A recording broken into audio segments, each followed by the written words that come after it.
وَلَقَدْ يَسَّرْنَا الْقُرْآنَ لِلذِّكْرِ فَهَلْ مِن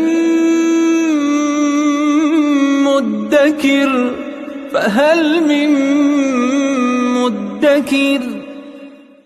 اعوذ باللہ من الشیطان الرجیم بسم اللہ الرحمن الرحیم الحمد للہ رب العالمین وصلی اللہ علی سیدنا و نبینا بالقاسم المصطفى محمد وعلى آلہ الطیبین الطاہرین المعصومین اما بعد اعوذ باللہ من الشیطان الرجیم لا يحب اللہ الجہر بالسوء من القول الا من ظلم وَكَانَ اللَّهُ سَمِيعًا عَلِيمًا صدق اللہ العلی العظیم۔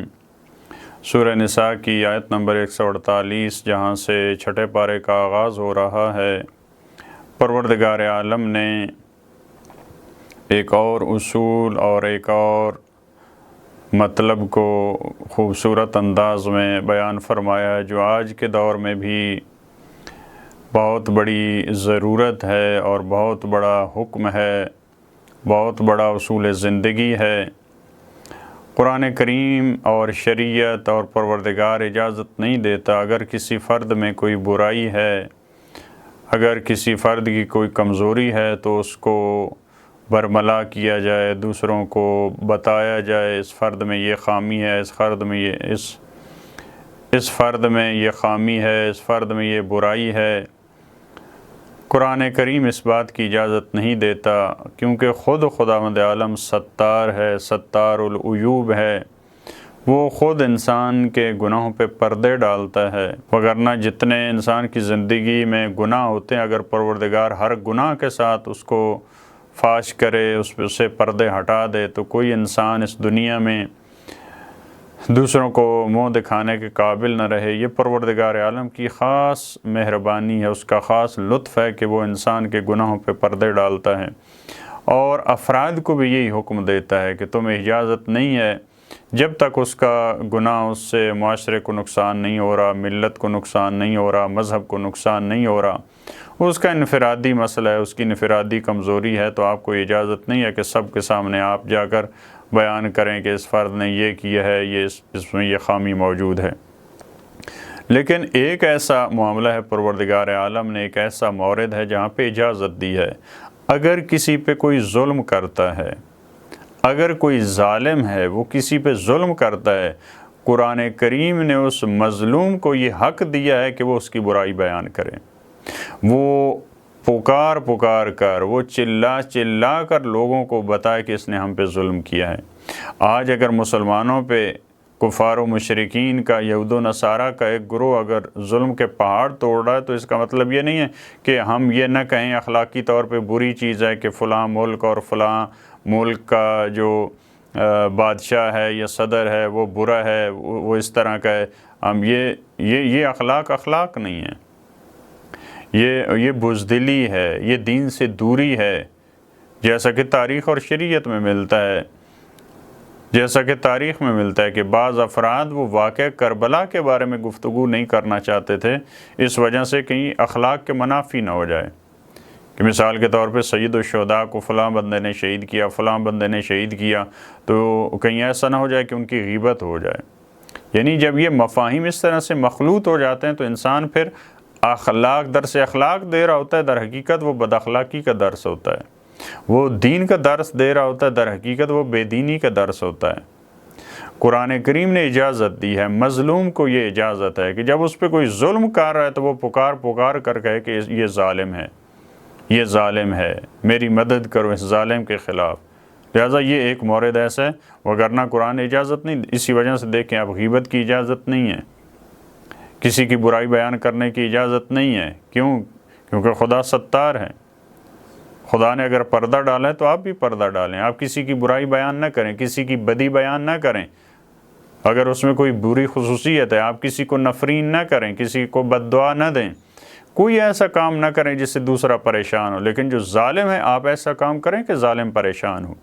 لہذا اس آیت میں فرمایا لا يحب اللہ الجہر بالسوء من القول الا من ظلم، اللہ پسند نہیں کرتا، خدا محبت نہیں کرتا سو برائی کو کہتے ہیں کہ بدی کا اور برائی کا بالجہر بیان ہو. کسی میں اگر برائی ہے، کسی میں اگر بدی ہے تو اس کو آشکار کیا جائے، اس کو سب کے سامنے بیان کیا جائے. اللہ اس کو پسند نہیں کرتا. بالسوء من القول، بری بات اگر کسی میں کوئی ایسی چیز ہے تو آپ کو اجازت نہیں ہے کہ آپ اس کی برائیوں کو آشکار کریں، اس کی بدیوں کو آشکار کریں. بالسوء من القول یعنی کوئی ایسی بات نہ کریں جس سے آپ کا دوسرا فرد، دوسرا مومن وہ ناراض ہو. ایسی گفتگو نہ کریں جو اس کی پریشانی کا باعث بنے. یہ اجازت نہیں دی اللہ نے، خدا کو یہ پسند نہیں ہے. لیکن ایک استثناء ہے، ایکسیپشن ہے، الا من ظلم. ہاں کسی پہ اگر ظلم ہوا ہے آپ ایسی بات کر سکتے ہیں جس سے ظالم ناراض ہو اور پریشان ہو.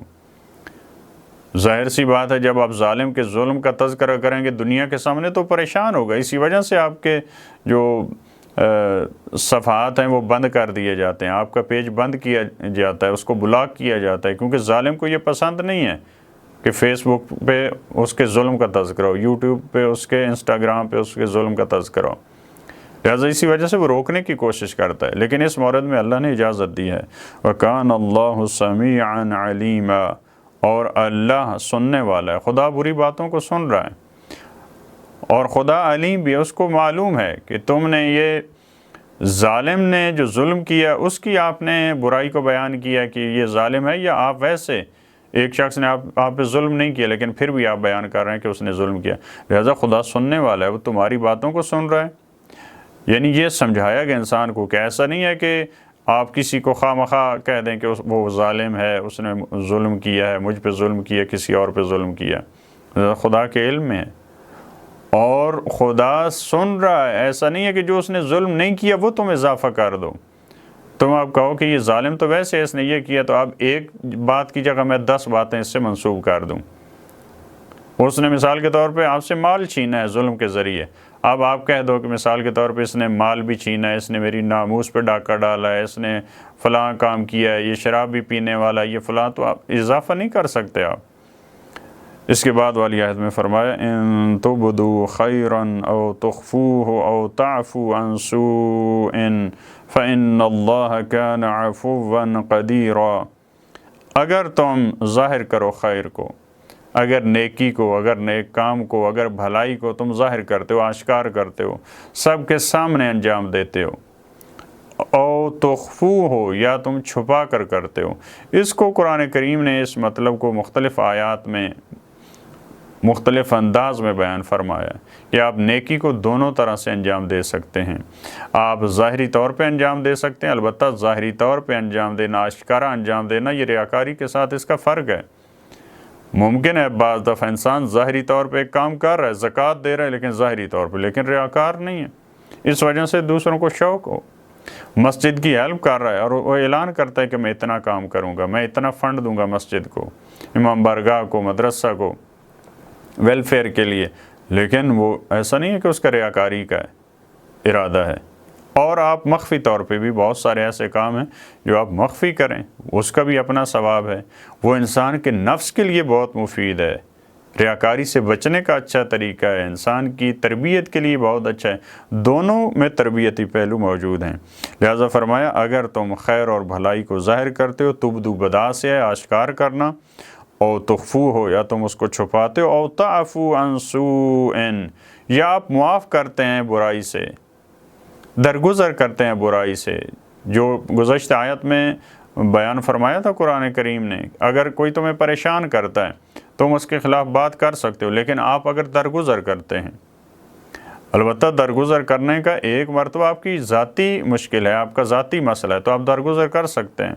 ایک مرتبہ امت کا مسئلہ ہے، ایک امت مسلمہ کے ایک بہت بڑے طبقے پہ ظلم ہو رہا ہے، آپ کہیں کہ میں درگزر کر رہا ہوں، وہاں آپ کے درگزر کرنے کا وہاں مرحلہ نہیں ہے. آپ کی اپنی ذات پہ جو ظلم ہوتا ہے آپ وہاں پہ درگزر کریں تو اس کا بھی اچھا ہے، آپ کی تربیت کے لیے اچھا ہے. ممکن ہے وہ ظالم جو ہے وہ بھی باز آ جائے، البتہ بعض دفعہ باز آتا ہے، بعض دفعہ وہ جری ہوتا ہے، وہ زیادہ جرأت اور جسارت کرتا ہے، تو وہ شرائط دیکھنی پڑیں گی. لیکن اگر آپ معاف کرتے ہیں، کسی نے آپ کی توہین کیا ہے، انسلٹ کیا ہے، آپ معاف کرتے ہیں فَإِنَّ اللَّهَ كَانَ عَفُوًّا قَدِيرًا، تو یقیناً اللہ بہت درگزر کرنے والا ہے، وہ بہت قدرت مند ہے۔ یہ بھی اچھا ہے، آپ اس سے درگزر کرو، خدا تمہیں معاف کر دے گا۔ لہٰذا اور خدا کی قدرت وہ بھی محدود نہیں ہے۔ پروردگار عالم ہمیں توفیق دے کہ جہاں کسی پہ ظلم ہو رہا ہو وہاں پہ ہم اس ظالم کے خلاف آواز بلند کریں اور اس کی برائی کو بیان کریں، ہم ایسا کام کریں جس سے وہ پریشان ہو۔ اور اگر کسی فرد کی ذات پہ ظلم ہے، اس کی انفرادی زندگی میں کوئی کسی پہ ظلم کر رہا ہے، جہاں تک ممکن ہو اس کے لیے، اور جہاں پہ اس کی تربیت کے لیے، ظالم کی تربیت کے لیے مفید ہو، وہاں پہ انسان کو درگزر کرنا چاہیے۔ اللہم صلی علی محمد و آل محمد۔